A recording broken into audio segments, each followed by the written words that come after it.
Hi friends, welcome to Pendems kitchen. ఈరోజు వీడియోలో ఎలాంటి పప్పులు నానబెట్టకుండా 5 నిమిషాల్లో స్పాంజ్ లాంటి దోశల్ని అండ్ ఈ దోశలకి కాంబినేషన్గా మంచి స్పైసీ టమోటా ఉల్లిపాయ పచ్చడిని ఎలా ప్రిపేర్ చేసుకోవచ్చో ఈ వీడియోలో చూపించబోతున్నాను. మీరు కూడా తప్పకుండా ఈ మెత్తటి దోశల్ని అండ్ చట్నీని ఒక్కసారైనా సరే ట్రై చేసి చూడండి. చాలా చాలా టేస్టీగా ఉంటాయి. ఇక్కడ మీకు చూస్తేనే తినాలనిపిస్తుంది కదా. మరింకెందుకు ఆలస్యం, ఈ మెత్తటి దూది లాంటి దోశల్ని అండ్ చట్నీని 5 నిమిషాల్లో ఎలా ప్రిపేర్ చేసుకోవచ్చో ఈ వీడియోలోకి వెళ్ళి చూసేయండి. ఫస్ట్ నేను చట్నీని ఎలా ప్రిపేర్ చేసుకోవాలో చూపిస్తాను. చట్నీని ప్రిపేర్ చేసుకున్న తర్వాత మనం వెంటనే వేడివేడిగా దోశలు వేసుకోవచ్చు. సో ఈ చట్నీని ప్రిపేర్ చేసుకోవడం కోసం స్టవ్ మీద ఇలా ఒక ప్యాన్ పెట్టుకొని ప్యాన్ కొద్దిగా వేడైన తర్వాత 1 టేబుల్ స్పూన్ వరకు నూనె వేసుకొని వేడి చేసుకోండి. నూనె వేడైన తర్వాత 2 టీ స్పూన్ల ధనియాలు, పావు టీ స్పూన్ దాకా మెంతులు, అలాగే మీరు తినే కారానికి తగ్గట్టుగా ఒక 7 నుంచి 8 వరకు ఎండుమిర్చిని వేసుకొని వీటిని లో ఫ్లేమ్లో ఒక 30 సెకండ్ల పాటు వేయించుకోండి. 30 సెకండ్లకి మనకి ఎండుమిర్చి ఇలా కొంచెం లైట్గా రంగు మారుతూ ఉంటాయన్నమాట. ఈ స్టేజ్లో ఇందులోకి ఒక 2 మీడియం సైజ్ ఉల్లిపాయల్ని ఇలా కొంచెం పెద్ద ముక్కలుగా కట్ చేసుకొని వేసుకొని ఈ ఉల్లిపాయలు కూడా కొంచెం లైట్గా మెత్తబడేంత వరకు లో టు మీడియం ఫ్లేమ్లో కలుపుకుంటూ వేయించుకోండి. సో మనకి ఉల్లిపాయలు ఇలా కొంచెం లైట్గా మెత్తబడిన తర్వాత ఇప్పుడు ఇందులోకి 2 మీడియం సైజ్ టమోటాలని ఇలా ముక్కలుగా కట్ చేసుకొని వేసుకోండి. మీరు ఉల్లిపాయలు ఎన్నైతే తీసుకుంటారో సేమ్ అదే కొలతతోటి టమోటాలను కూడా వేసుకోండి.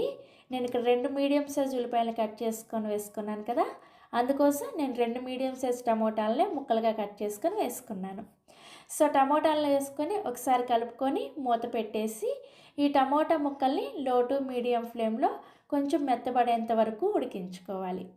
సో ఒక 2-3 నిమిషాలకి మనకి టమోటా ముక్కలు చూసారా ఇలా చక్కగా మెత్తగా అయిపోయి ఉంటాయి. ఇప్పుడు స్టవ్ ఆఫ్ చేసేసి ఈ మిశ్రమాన్ని పూర్తిగా చల్లారనివ్వండి. సో మనకి ఈ ఉల్లిపాయ టమోటా మిశ్రమం అనేది పూర్తిగా చల్లారిన తర్వాత మిక్సీ జార్లోకి వేసుకొని ఇందులోకి మీ రుచికి సరిపడా ఉప్పుని వేసుకొని ఇందులో చుక్క నీళ్ళు కూడా వేయకుండా వీటిని బాగా మెత్తగా గ్రైండ్ చేసుకోవాలి. మనకి ఈ టమోటాల్లో వచ్చిన వాటరే సరిపోతాయి అన్నమాట. నీళ్ళు అసలు ఎక్స్ట్రా ఏమీ వేయకుండా చట్నీని ఇక్కడ నేను చూపిస్తున్నాను చూసారా ఇలా బాగా మెత్తగా గ్రైండ్ చేసుకోండి. ఇలా మెత్తగా గ్రైండ్ చేసుకున్న చట్నీని ఒక గిన్నెలోకి వేసుకొని ఇప్పుడు ఈ చట్నీకి తాలింపు పెట్టుకోవడం కోసం స్టవ్ మీద సేమ్ ప్యాన్ పెట్టేసుకొని అందులోకి 1 టేబుల్ స్పూన్ వరకు నూనె వేసుకొని వేడి చేసుకోండి. నూనె వేడైన తర్వాత ఇందులోకి 1 టీ స్పూన్ దాకా పోపు దినుసులను వేసుకోండి. మినపప్పు, శనగపప్పు, ఆవాలు అండ్ జీలకర్ర ఇవన్నీ కలిపేసి 1 టీ స్పూన్ వేసుకోండి. వేసుకొని వీటిని ఒక 30 సెకండ్ల పాటు ఫ్రై చేసుకోండి. మనకి ఈ పప్పులు కొంచెం వేగిన తర్వాత ఇప్పుడు ఇందులోకి ఒక 4-5 వరకు వెల్లుల్లి రెబ్బల్ని కొంచెం క్రష్ చేసుకొని వేసుకోండి. మనం చట్నీని గ్రైండ్ చేసుకునేటప్పుడు వెల్లుల్లి రెబ్బలు వేసుకోలేదు కదా, అందుకోసం ఇలా తాలింపులోకి వేసుకున్నారంటే ఫ్లేవర్ చాలా చాలా బాగుంటుంది. నెక్స్ట్ ఇందులోనే ఒక ఎండుమిర్చిని కూడా ఇలా సగానికి తుంచుకొని వేసుకొని ఒక రెమ్మ కరివేపాకును కూడా వేసుకొని ఈ తాలింపుని చక్కగా లో ఫ్లేమ్లోనే ఫ్రై చేసుకొని ఈ తాలింపుని తీసుకొచ్చి మనం ముందుగా గ్రైండ్ చేసుకున్న చట్నీ ఉంది కదా ఆ చట్నీలో వేసుకొని కలుపుకున్నారంటే చాలా చాలా చాలా టేస్టీగా ఉండే ఉల్లిపాయ టమోటా చట్నీ రెడీ అయిపోతుంది. మీరు రెగ్యులర్గా ప్రిపేర్ చేసుకునే ఇడ్లీ, దోశ, ఉప్మా ఇలా ఊతప్పం ఏ బ్రేక్ఫాస్ట్లోకైనా సరే ఈ చట్నీ ట్రై చేసి చూడండి. చాలా సింపుల్గా ప్రిపేర్ చేసుకోవచ్చు. టేస్ట్ మాత్రం నెక్స్ట్ లెవెల్లో ఉంటుంది. సో మనకి చట్నీ రెడీ అయిపోయింది కదా, ఇప్పుడు మనం వెంటనే దోశల పిండిని ప్రిపేర్ చేసేసుకుందాం. ఈ దోశల పిండి అయితే ఖచ్చితంగా 2 నిమిషాల్లో ప్రిపేర్ చేసుకోవచ్చు. చాలా చాలా ఈజీ. సో ఈ దోశల పిండిని ప్రిపేర్ చేసుకోవడం కోసం ఇలా ఒక మిక్సీ జార్ని తీసుకొని అందులోకి 1 కప్పు బొంబాయి రవ్వను వేసుకోండి. దీన్నే ఉప్మా రవ్వ, సూజీ అని కూడా అంటారు. నెక్స్ట్ ఇందులోకి అదే కప్పుతోటి 1 కప్పు పెరుగుని వేసుకోండి. మీరు ఇక్కడ కొంచెం లైట్గా పులిసిన పెరుగునైనా వేసుకోవచ్చు, లేదంటే ఫ్రెష్ పెరుగు అయినా సరే వేసుకోవచ్చు.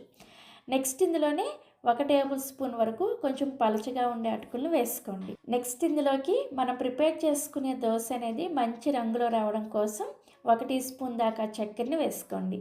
అలాగే మీరు ఇందాక ఏ కప్పుతో అయితే రవ్వని పెరుగుని వేసుకున్నారో అదే కప్పుతోటి అరకప్పు నీళ్ళను వేసుకోండి. ఇంతకన్నా ఎక్కువ లేదా తక్కువ నీళ్ళను వేసుకోవద్దు, కరెక్ట్గా సరిపోతాయి అన్నమాట. చివరగా రుచికి సరిపడా ఉప్పును కూడా వేసుకోండి. 1 టీ స్పూన్ ఉప్పు అయితే కరెక్ట్గా సరిపోతుంది. ఇలా ఉప్పును కూడా వేసుకొని మూత పెట్టేసి దీన్ని బాగా మెత్తగా వెన్నలాగా గ్రైండ్ చేసుకోవాలి. ఒక 2 నిమిషాల పాటు మిక్సీ ఆన్ చేశారంటే చక్కగా ఇది గ్రైండ్ అయిపోతుంది అనమాట. సో ఇక్కడ నేను మీకు గ్రైండ్ చేసిన తర్వాత చూపిస్తున్నాను, చూసారా? మనకి కన్సిస్టెన్సీ అనేది ఈ విధంగా వస్తుంది అనమాట. మీరు ఖచ్చితంగా ఈ పిండిని ప్రిపేర్ చేసుకోవడానికి ఒకటే కప్పును కానీ లేదంటే గ్లాసును కానీ సెట్ చేసుకోండి. అప్పుడే మీకు ఇక్కడ నేను చూపించబోయే ఈ స్పాంజ్ దోశ అనేది పర్ఫెక్ట్గా వస్తుంది అనమాట. సో ఇలా చక్కగా మెత్తగా గ్రైండ్ చేసుకున్న ఈ పిండిని ఒక గిన్నెలోకి వేసుకోండి. ఇప్పుడు మనం ప్రిపేర్ చేసుకునేది ఇన్స్టెంట్గా కదా, ఇలా ఇన్స్టెంట్గా ప్రిపేర్ చేసుకునే ఈ దోశల పిండిలో మాత్రం ఖచ్చితంగా మనం ఫర్మెంట్ చేసుకోం కాబట్టి వంట సోడా కానీ ఈనో కానీ లేదంటే బేకింగ్ పౌడర్ కానీ ఏదైనా సరే మీ ఇంట్లో అవైలబుల్గా ఉన్నది వేసుకోవాలి. నేనైతే ఇక్కడ 1 టీ స్పూన్ వరకు ఈనోని వేసుకుంటున్నాను. ఇది వచ్చేసి చిన్న ప్యాకెట్లది, ఖచ్చితంగా ఇలా మనకి 1 స్పూన్ వస్తుంది అనమాట. ఆ స్పూన్ మొత్తం ఈనోని కూడా ఈ పిండిలోకి వేసుకోండి. సపోజ్ మీ దగ్గర ఈనో లేదనుకోండి, వంట సోడా ఉంటే ఒక 1/2 టీ స్పూన్ వంట సోడా వేసుకొని ఒక అరచెక్క నిమ్మరసాన్ని ఆ వంట సోడా మీద వేసుకొని కూడా ఈ దోశల పిండిని ప్రిపేర్ చేసుకోవచ్చు. లేదు అంటే 1 టీ స్పూన్ దాకా బేకింగ్ పౌడర్ ఉంటుంది కదా, ఆ బేకింగ్ పౌడర్నైనా సరే వేసుకోవచ్చు. ఈనోకి ఆల్టర్నేట్గా ఇలా బేకింగ్ సోడాని కానీ లేదంటే బేకింగ్ పౌడర్ని కానీ వేసుకోవచ్చు. ఇలా ఈనో వేసుకున్న తర్వాత ఈ ఈనో అనేది పిండిలో చక్కగా అంతా కలిసేటట్లుగా కలుపుకోవాలి. ఎక్కడా కూడా మనకి ఈనో కలవకుండా ఉండకూడదు అనమాట. కలిపిన తర్వాత మీకు పిండి చూపిస్తాను, చూసారా? మనకి చక్కగా పిండి పులిస్తే ఏ విధంగా అయితే ఉంటుందో ఆ విధంగా వస్తుంది అనమాట. పిండి కన్సిస్టెన్సీ కూడా మనకి కరెక్ట్గా ఉందన్నమాట. నేను చెప్పినట్లుగా ఒక అరకప్పు నీళ్ళను మాత్రమే వేసుకొని పిండిని రెడీ చేసుకోవాలి. పిండిని గ్రైండ్ చేసుకున్న తర్వాత మళ్ళీ ఎక్స్ట్రా నీళ్ళు ఏమీ వేసుకోకూడదు అనమాట. సో పిండి రెడీ అయిపోయింది, వెంటనే మనం ఈ పిండితోటి దోశలు వేసేసుకోవాలి. ఈ పిండిని 2 నిమిషాల కన్నా ఎక్కువసేపు పక్కన పెట్టారంటే మీకు ఈ దోశ అనేది అంత పర్ఫెక్ట్గా రాదనమాట. ఈనో వేసిన తర్వాత మీరు వెంటనే దోశలు వేసేసుకోవాలి. లేదు మాకు దోశ వేసుకోవడానికి కొంచెం టైం పడుతుంది అనుకుంటే ఈనో వేసుకోకుండా గ్రైండ్ చేసుకున్న పిండిని పక్కన పెట్టేసుకొని మీరు జస్ట్ దోశ వేసుకుంటారు అనే ముందుగా ఈనో వేసుకొని కలుపుకోవచ్చు.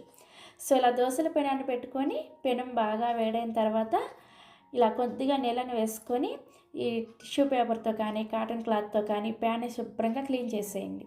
క్లీన్ చేసిన తర్వాత మంటని హై ఫ్లేమ్లోనే పెట్టుకొని మనం ప్రిపేర్ చేసుకున్న పిండిని దోశల పెనం మీద ఇలా కొంచెం పైనుంచి పోసుకున్నారంటే 1-2 గరిటెలు పోసుకోండి. దోశ అనేది దానంతట అదే ఇలా చక్కగా స్ప్రెడ్ అయిపోతుంది అనమాట. మనం దీన్ని మళ్ళీ స్ప్రెడ్ చేయాల్సిన అవసరం లేదు. ఈ దోశల పిండి కన్సిస్టెన్సీకి తగ్గట్టుగా దోశ ఎంతవరకు స్ప్రెడ్ అవ్వాలో అంతవరకు స్ప్రెడ్ అయిపోతుంది. సో చూసారా, దోశ చక్కగా స్ప్రెడ్ అయిపోయింది కదా. ఇలా స్ప్రెడ్ అయిన తర్వాత మంటని హై ఫ్లేమ్లోనే ఉంచుకొని ఈ దోశ పైన ఇలా చక్కగా కన్నాల్లాగా వస్తుంది అనమాట. ఇలా కన్నాల్లాగా వస్తేనే మనకి దోశ అనేది స్పాంజీ లాగా ఉంటుంది అనమాట. సో హై ఫ్లేమ్లో పెట్టుకుంటేనే మీకు ఇలా చక్కగా దోశ అనేది కన్నాల్లాగా వస్తుంది అనమాట. ఇలా కన్నాల్లాగా వచ్చిన తర్వాత ఇప్పుడు మంటను మీడియం ఫ్లేమ్లోకి పెట్టుకొని దోశ పైన పిండి అనేది తడంతా కూడా ఆరిపోయేంత వరకు ఈ దోశను చక్కగా కుక్ చేసుకోండి. ఈ దోశ పైన మనం ఒక్క చుక్క నూనె కూడా వేసుకోవాల్సిన అవసరం లేదు. అలాగే ఈ దోశని రెండో వైపు కాల్చుకోవాల్సిన అవసరం కూడా లేదు. దోశ పైన చూసారా ఇలా చక్కగా తడంతా ఆరిపోయింది అంటే మనకి దోశ అనేది పర్ఫెక్ట్గా రెడీ అయిపోయిందని అర్థం. ఇలా చక్కగా కుక్ చేసుకున్న ఈ దోశని సర్వింగ్ ప్లేట్లోకి తీసుకోండి. ఇదే విధంగా మిగిలిన పిండితో కూడా దోశల్ని వేసేసుకోండి. ఇక్కడ నేను చూపించిన మెజర్మెంట్స్కి మీకు ఒక 7-8 వరకు దోశలు రెడీ అవుతాయి అన్నమాట. ఇక్కడ చాలామంది కామెంట్స్లో నన్ను అడుగుతారు, ఈ పిండిని నైట్ ప్రిపేర్ చేసుకొని నెక్స్ట్ డే చక్కగా దోశలు వేసుకోవచ్చా, లేదు అంటే ఈ పిండిని ఫర్మెంట్ చేసుకొని ఈ ఈనో వంట సోడాలు ఏమీ వేసుకోకుండా దోశలు వేసుకోవచ్చా, ఇలా చాలా క్వశ్చన్స్ మీకు రేజ్ అవుతాయి. ఈ దోశల పిండిని మాత్రం ఖచ్చితంగా అప్పటికప్పుడు ప్రిపేర్ చేసుకొని అప్పటికప్పుడే వాడేసుకోవాలి. మీరు నైట్ ప్రిపేర్ చేసుకొని ఉదయాన్నే వేసుకుంటామంటే మీకు అంత పర్ఫెక్ట్గా దోశ అనేది రాదు. అలానే వంట సోడాలు ఈనోలు వేసి కలిపిన తర్వాత పిండిని ఎక్కువ పక్కన పెట్టినా కానీ మీకు దోశ అనేది పర్ఫెక్ట్గా రాదనమాట. సో అందుకోసం ఇక నేను చెప్పినట్లుగా ఎగ్జాక్ట్గా ఫాలో అయిపోయి ఈ దోశల పిండిని జస్ట్ ఎంతసేపు అండి 2 నిమిషాలు గ్రైండ్ చేసుకోవడం, ఈనో వేసి కలపడం, అలా దోశ వేసేసుకోవడమే. చాలా ఈజీ అనమాట. సో ఇలా చక్కగా దోసలు వేసుకొని మనం ప్రిపేర్ చేసుకున్న ఉల్లిపాయ టమోటా చట్నీతో కానీ, లేదంటే మన ఛానల్లో ఉన్న పల్లీ చట్నీతో కానీ సర్వ్ చేసుకోండి. చాలా చాలా చాలా టేస్టీగా ఉంటాయి. ఇక్కడ మీకు దోశ చూస్తేనే అర్థమైపోతుంది కదా, చక్కగా ఈ విధంగా మెత్తగా స్పాంజీ లాగా ఉంటుందండి. చక్కగా అలా నోట్లో పెట్టుకుంటే ఇలా కరిగిపోతుంది. పిల్లలు కూడా చాలా చాలా ఇష్టంగా తింటారు. మీరు దోశ ఫ్యాన్ అయితే ఖచ్చితంగా ఈ దోశని మాత్రం ట్రై చేసి చూడండి. చాలా సాఫ్ట్గా చాలా చాలా టేస్టీగా ఉంటుంది. సో ట్రై చేస్తారు కదా, ట్రై చేసిన తర్వాత మీకు ఎలా వచ్చింది, టేస్ట్ ఎలా అనిపించింది అనేది కూడా ఈ వీడియో కింద కామెంట్ సెక్షన్లో నాతో షేర్ చేసుకోవడం అస్సలు మర్చిపోవద్దు. అలాగే ఈ వీడియో మీకు నచ్చితే మరిన్ని రెసిపీస్ కోసం మన ఛానల్ని సబ్స్క్రైబ్ చేసుకోవడం కూడా అస్సలు మర్చిపోకండి. Thanks for watching.